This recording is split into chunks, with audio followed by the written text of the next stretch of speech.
When thousands of blue-collar workers showed up in Ottawa several weeks ago to protest the tyranny being imposed against them, the Prime Minister of Canada refused to meet with them or to speak to them. Instead, he fled the city. And then from his bunker, he called the truckers Nazis. When they still didn't leave the city, Justin Trudeau suspended democracy and declared Canada a dictatorship.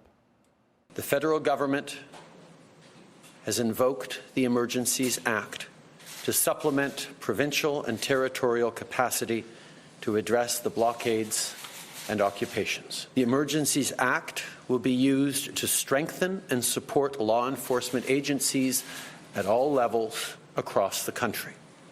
This is about keeping Canadians safe, protecting people's jobs, and restoring confidence in our institutions. So let's be clear, this is a defining moment in the history of Canada, in the history of the English-speaking West. The Emergencies Act is martial law. It has never been invoked in the history of that country. Here's what it looked like this weekend.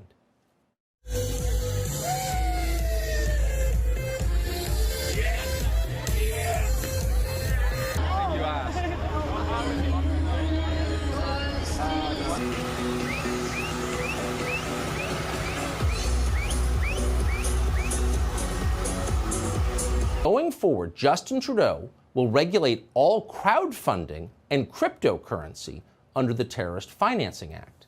Hey, stand down! Oh my gosh! Oh my goodness! Oh my goodness! Look what you did! Look what you did to her! Look what you did to her!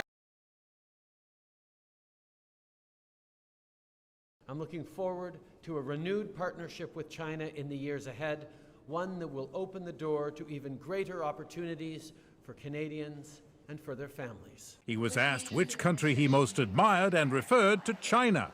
There's a level of admiration I actually have for China. Their basic dictatorship is allowing them to actually turn their economy around on a dime and say, we need to go green as fast as we need to start, investing in solar. I mean, there is a flexibility that I know Stephen Harper must dream about, of having a dictatorship that he could do everything he wanted, that I find quite interesting. On the first day of parliamentary debate over the government's decision to invoke the extraordinary powers of the Emergencies Act, the Prime Minister defended his decision as the only option. We did it because the situation could not be dealt with under any other law in Canada. The government is increasingly painting a picture of a hard edge inside the protests. A small but organized group of people and entities who may be willing to use violence, who want to end all public health restrictions and even overthrow the federal government.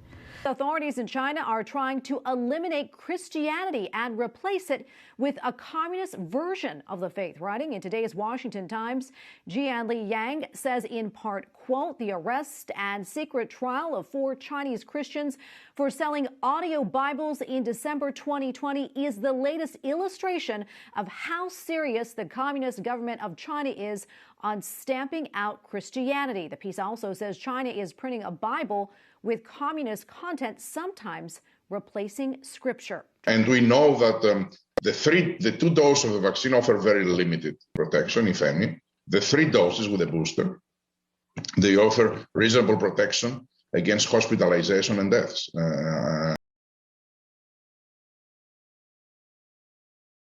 While we are working hard to get out of this crisis mode, we do need to look downfield to see what living with COVID outside of crisis will look like. New York is expected to join a cascade of states preparing to drop their mask mandates. All of this coming as cases continue to decline dramatically across the country, and public officials face mounting pressure from more and more Americans who are convinced the virus is here to stay.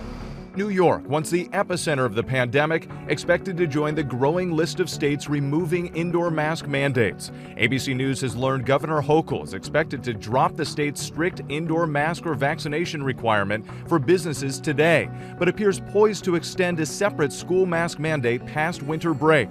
The CDC sticking to their guidance, recommending indoor masking for higher-risk people over age 2, the director urging caution. I am cautiously optimistic about watching our cases come down. This as New Jersey, Connecticut, Delaware, and Oregon all rolling back school mask mandates within the next month, leaving it up to the school districts to make their own rules. In Illinois, parents protesting after a judge ruled against the governor's mask mandate. We're not anti-mask.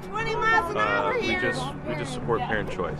Our ABC station WLS saying the governor is expected to make an announcement later today about the mask mandate.